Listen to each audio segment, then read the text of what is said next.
Now, the most accurate weather team in Florida, ABC Action Weather.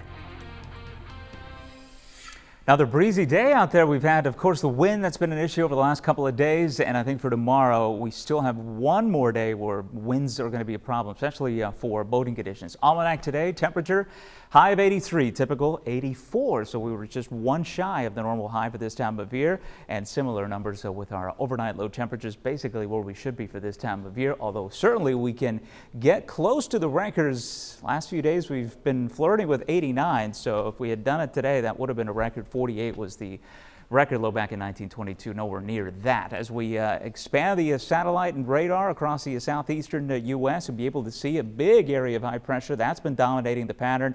Now, the difference in pressure between this elongated low pressure area here, which is basically a front, you get converging winds, you get rising air, that's low pressure. High pressure to the north, and the difference in that is what makes the wind. And so we have been talking about very gusty winds, in fact gales out there over the last couple of days. What will happen is the front will wash out, so that low will not be as intense and the high takes over, and so the difference in pressures won't be as great, so the wind won't either, and that's going to be our weather in the next couple of days. So I think through tomorrow morning and then through the midday hours, we still have breezy conditions. In fact, we have a small craft advisory. We'll talk about that, and then conditions improve. Watch futurecasts, though, because of that east-northeast wind. Eventually, if you persist with that flow enough, you moisten up the atmosphere, and you're able to get more showers into the forecast, certainly across the eastern part of the peninsula, and then eventually those showers will begin to approach our beaches here by the time we get into the middle latter part of the week. And we talk about isolated showers, very light showers, fast-moving showers with those cumulus clouds as they begin to roll in. So nothing too dramatic here as far as our rain coverage. We'll call it about 10%, and that's where we're going to keep it. There you see some of the showers clipping our westernmost counties. Again, that would be for Wednesday, and a pretty similar setup, I think, for Thursday as well.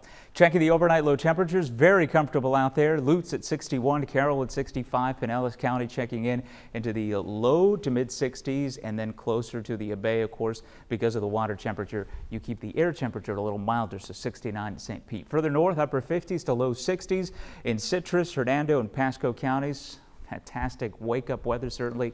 Open your windows kind of weather here. That's where we've been in, and we're locked in, I think, in the next few days.